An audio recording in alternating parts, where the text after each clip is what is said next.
This is your Monday Strip Sports Daily Delivery. I am Michael Rand. Patrick Reusse will join me in just a little bit to talk through the weekend. Phil Mickelson winning the PGA Championship. I'm sure Patrick and I will talk quite a bit about that. We'll talk some Twins, I'm sure, as well. Maybe even some NBA playoffs mixed in there, too. But first, what did I miss? Well, I'm sure Patrick and I will talk a little bit about the Wild as well, but I need to get into just the what's going on here. They haven't scored in 111 minutes. It's getting to the point where it's not. How do you even explain it at this point? A team that had was a good regular season scoring team finished its chances. It's too familiar over and over and over again. This team throughout its history can't score in the playoffs. I think they're averaging like 2.2 goals per playoff game in their history, and some of that goes back to the Jacques Lemaire days where they tried to win every game 1-0, which is the score they won by the way, in their only playoff win of this year. But Saturday night, same thing. Down 2-1 in the series, desperation, right? You got to win this game at home. You've been a really good home team all season long. You come out, you play okay. But you, again, don't finish your chances.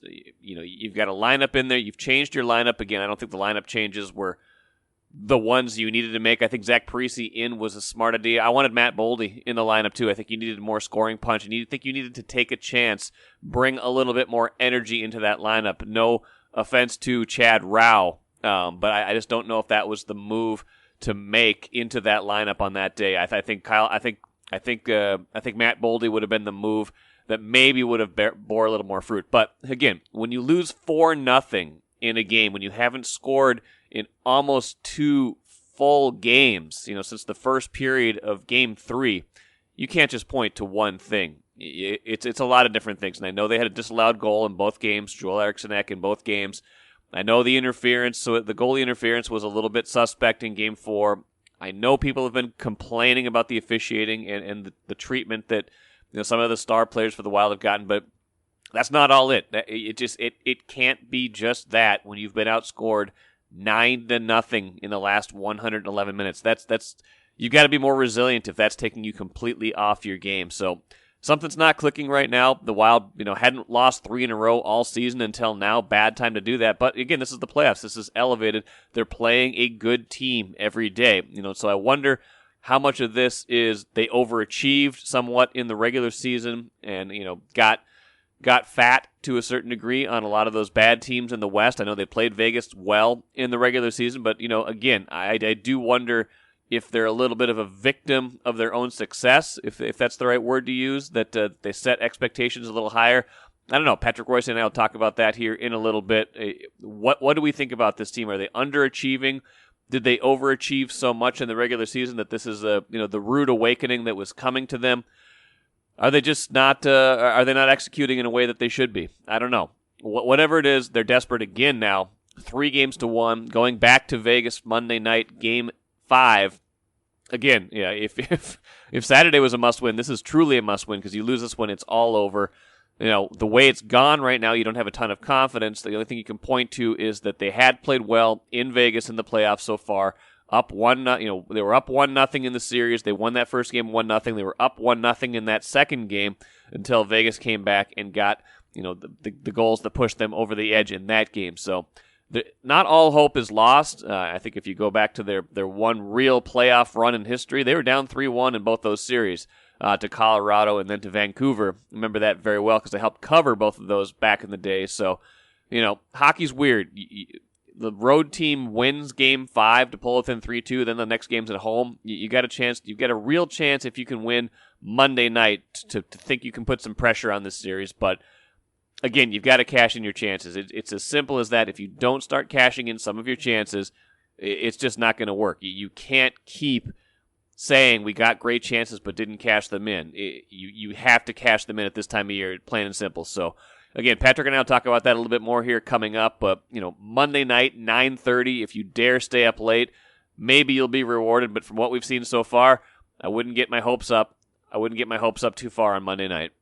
Enjoy your money your way when you switch to Royal Credit Union. You can pay friends and family for free, deposit checks on the go, and even get alerts about your account sent in real time. Stop in and open your account today or get started at rcu.org/yourway. Insured by NCUA. It's Monday on Daily Delivery. Patrick Reusse with me.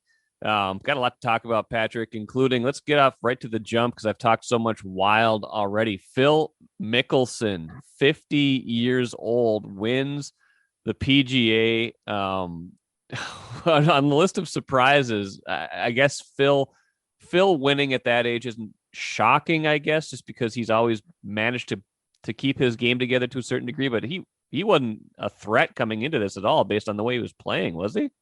Well, no, because he, I heard a quote yesterday on the telecast that somebody asked Jason Day, who was having his own problems. He missed the cut, but I believe he missed the cut on Friday. He said, "How about Phil? Does he have a chance?"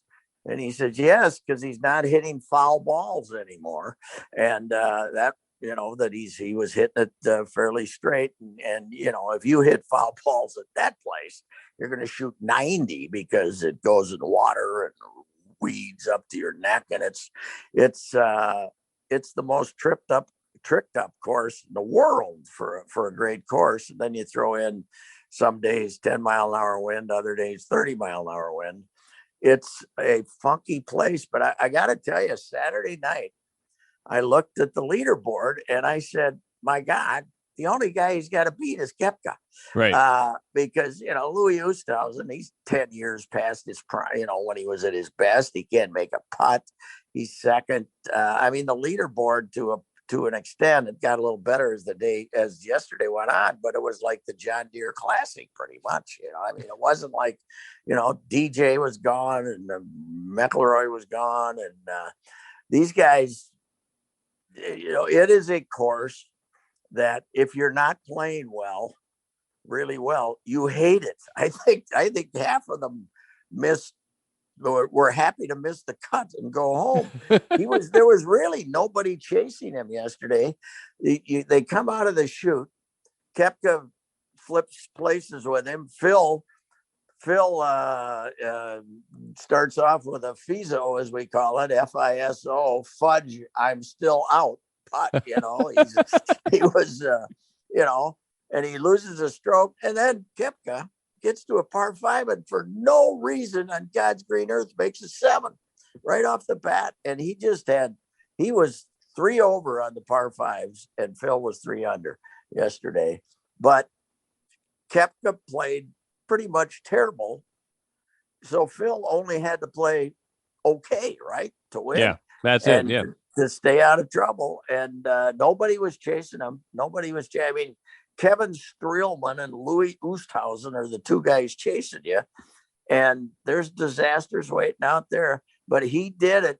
He is amazing how he maintains. I think it's because he's he gives you all this stuff about, he'll give you more crap than any golfer in the history of man for 30 years. He's just full of beans. I don't like him as a guy, but an amazing flexibility at his age. He's never been a muscled guy. He's right. Not as fat as he used to be, but he's still, never been lean or anything, but there's amazing talent. What the heck?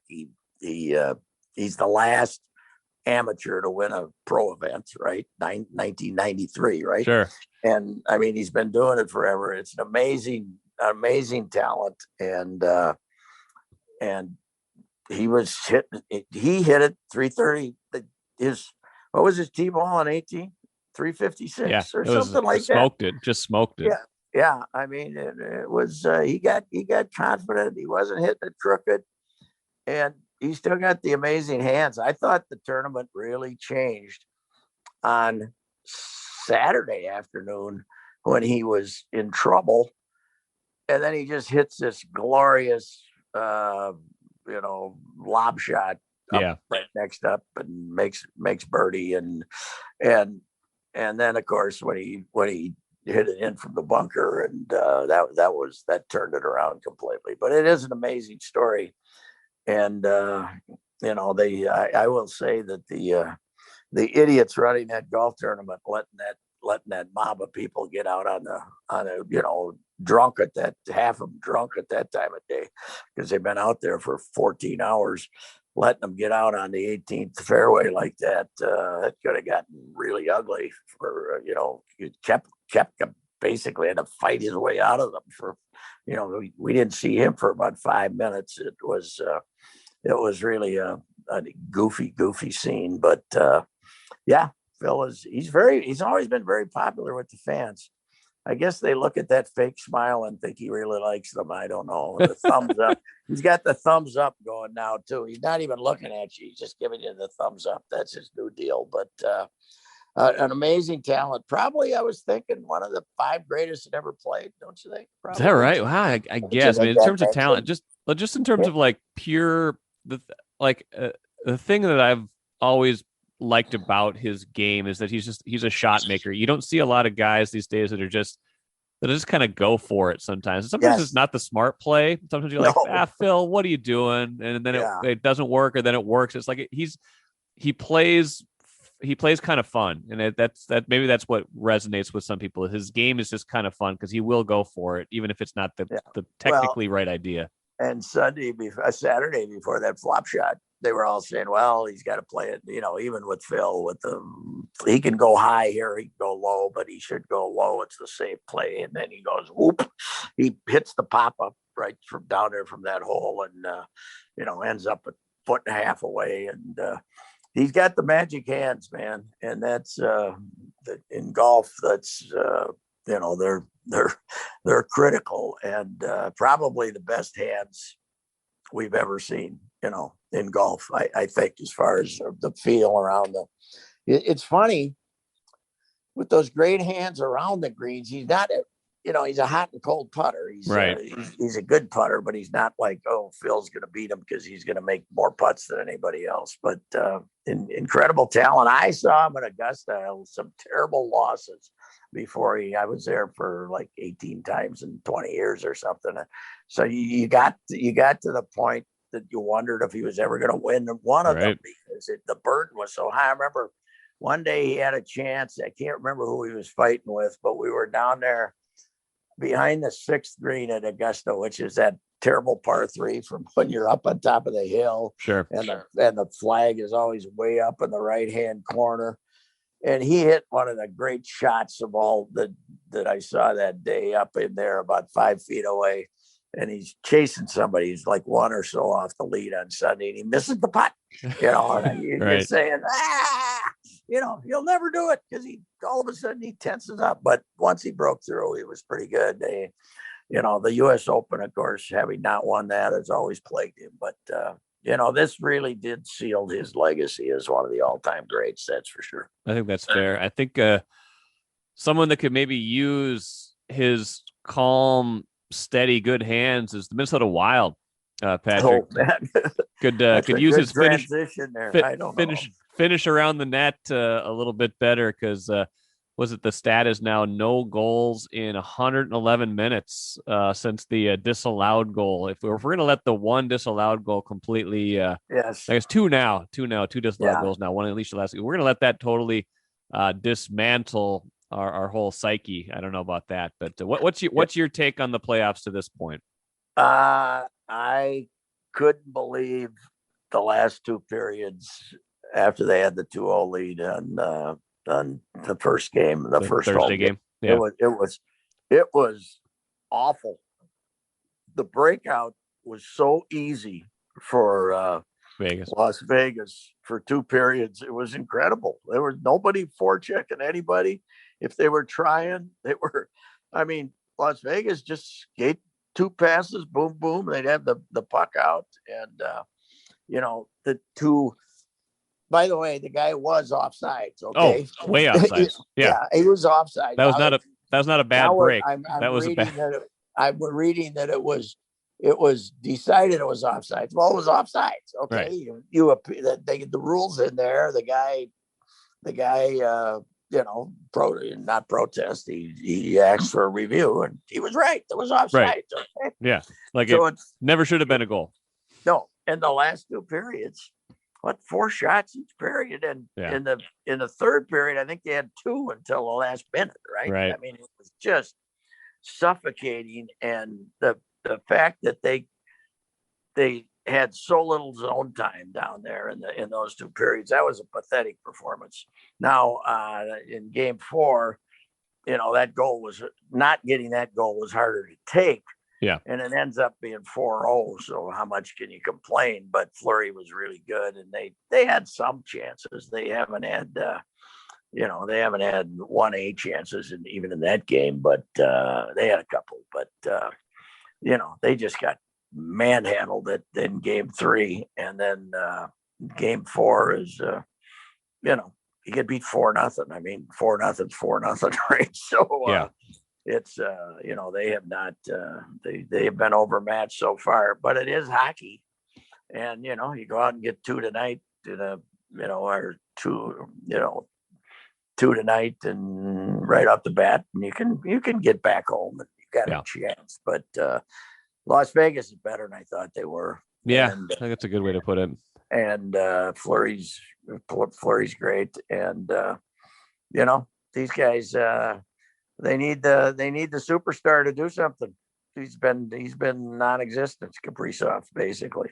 Do they need here's the thing I'm trying to figure out. Do they need, it's probably a little bit of both, but do they need more?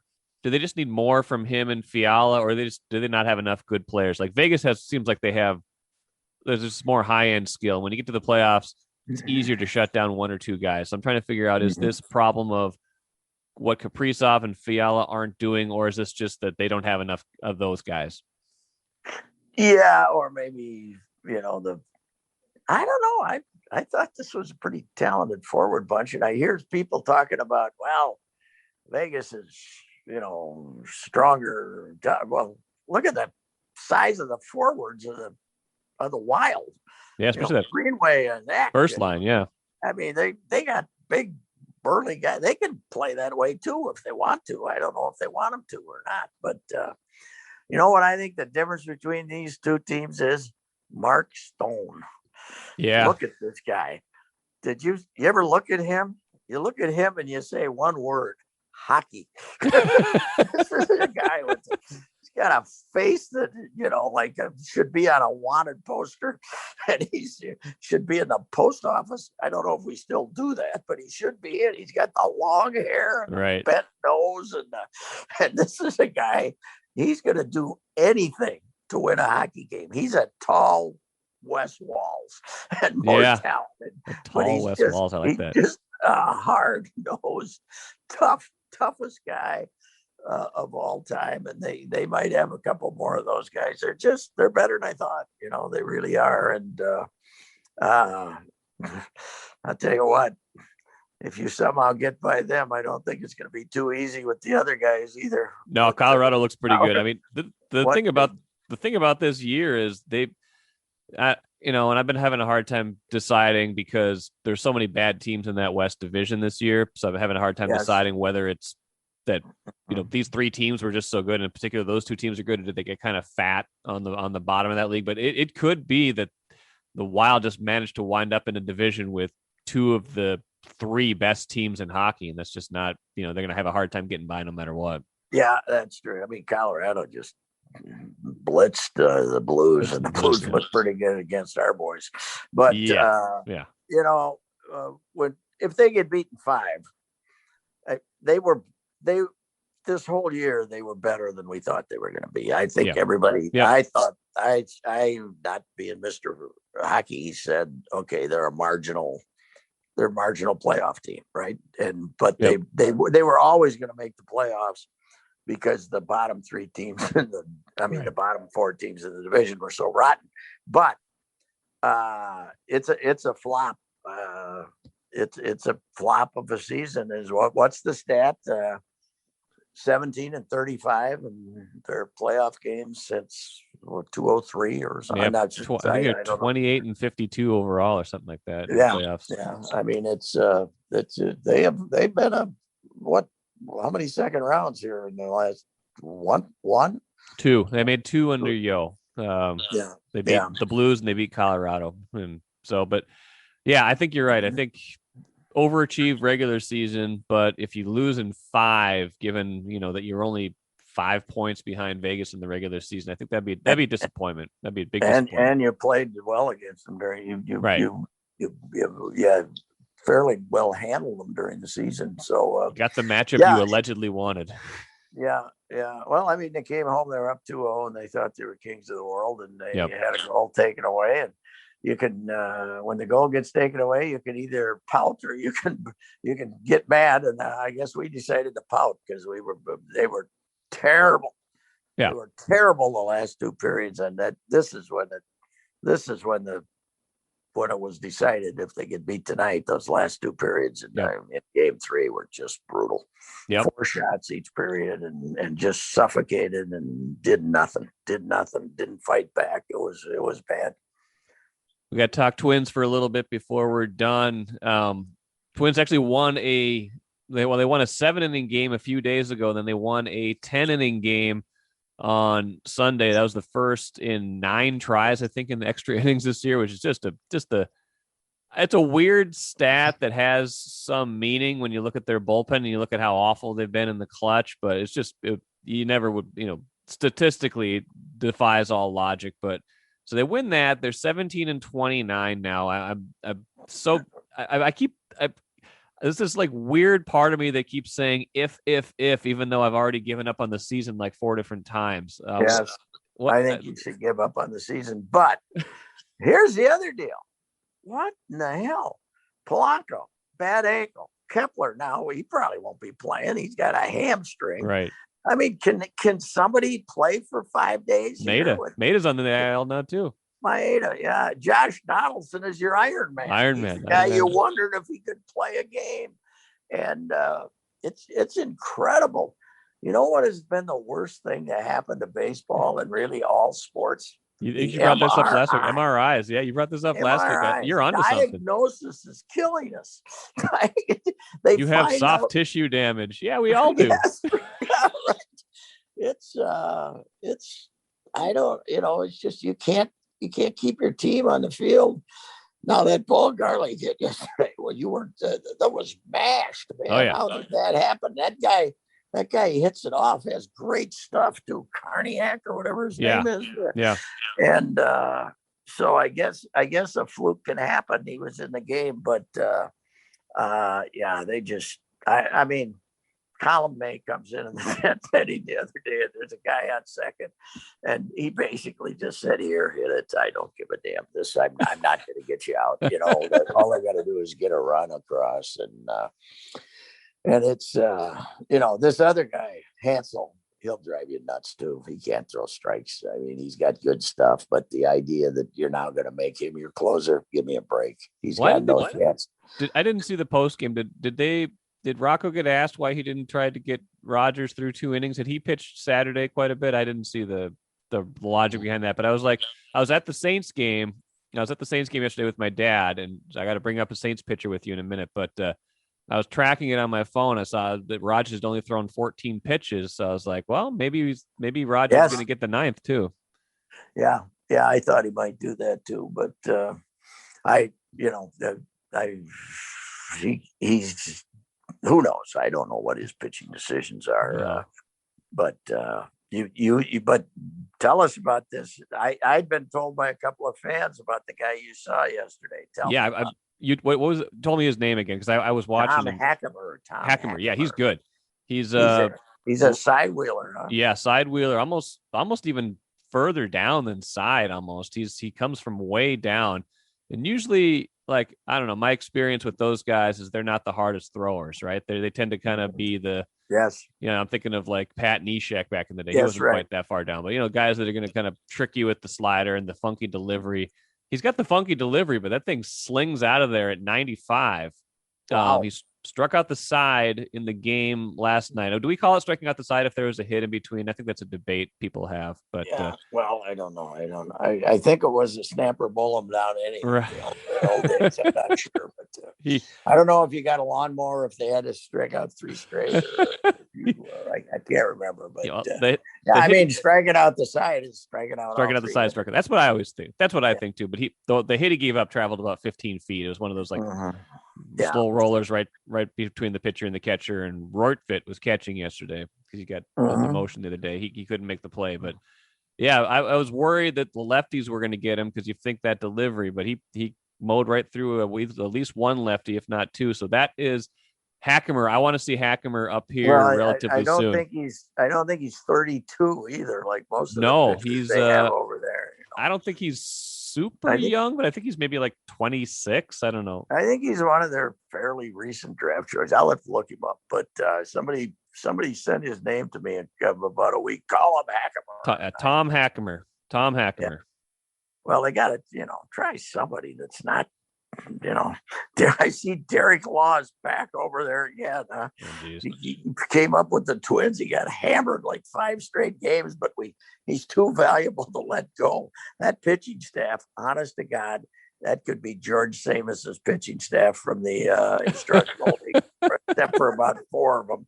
They're although Duran finally showed up on Saturday. Apparently the gun's a little juiced up over there, right? But they had him at 102.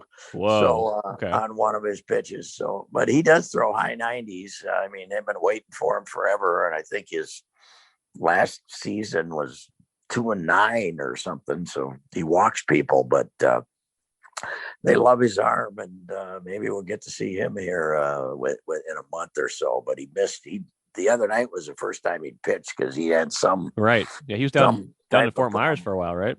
Yeah, he was just working out down there mostly. So trying to get healthy, but we'll get to see him here. We'll get to see a lot more pitchers with this team.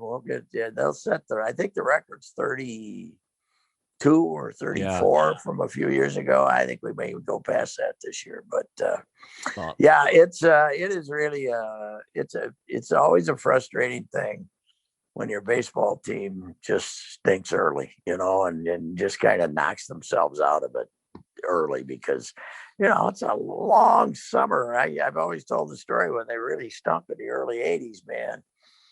And I needed 5 columns a week. I'd go watch croquet and Brainerd and log rolling in Wisconsin. It's too hard to find columns in the summer to have a rotten baseball team that you can't go right about. So you'd like to see a little bit of a revival here, but I don't know. They're just they're too injured in the field and offensively, and they're not good enough on the mound, I think, is their biggest problem. And now Maeda, who's, that's to me, of all the busts that have helped create this mess, Maeda is probably number one because you thought he was going to be good and he's bad. Yeah, he and Column may kind of the bookends of that for sure. Yes, that's true. And Barrios has been mediocre. He has, I mean, it's today. You're playing Baltimore. You got the 2 worst records of baseballs. You're both 17 and 29. Well, you got Matt Shoemaker pitching, and they got John Means, who's he's got a lefty. He threw a no-no, which isn't that novel right now, but he's supposed to have great stuff. So they got a good young live arm pitching, and you got Matt Shoemaker, who was really good as recently as 2015. They scrounging the bottom of the barrel. They used to give Terry Ryan a hard time about it, but these guys might be worse. Well, we need the Wild to win tonight. Keep the heat off them. Patrick, good stuff. We'll do this again next week. Appreciate it, and have an enjoyable 9:30 playoff viewing experience tonight. Yeah, I love that. People trying to write that. God help them. Just don't get that goal with 1.7 seconds left that changes the result if you try to make the print. Like we had that in Vancouver. Way back in the day in Vancouver. Yeah, we did. Yes. All right. All right, Mike. Let's finish with the cooler. Pro Football Focus recently regraded the 2020 draft. They were already pretty kind to the Vikings in that draft in their initial grades, and they were already pretty harsh on the Packers in that draft, but the redraft has only accentuated those differences. They originally gave the Vikings an A for a draft that included Justin Jefferson at the top of the draft. They gave the Packers a D for a draft that included Jordan Love at the top of the draft. The regrade has somehow made that gap wider. The Vikings now receiving an A+. Just memories of the Christmas Story, writing on the board, A+++++. That's the Vikings grade, I guess. A+. They love the Vikings draft and the depth that might have been achieved there, and especially the star power of Justin Jefferson. The Packers have been downgraded to a D-.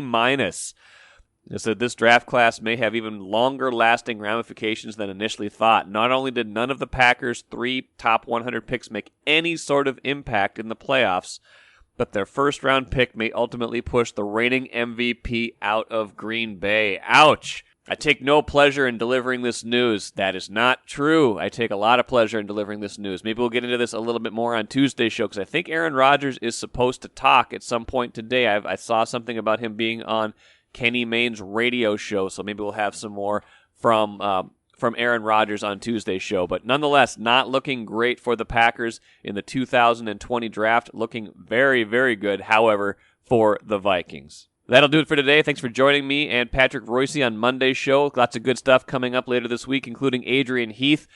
Write a review, download this podcast. Please subscribe to Star Tribune and StarTribune.com, and we'll catch you again on Tuesday.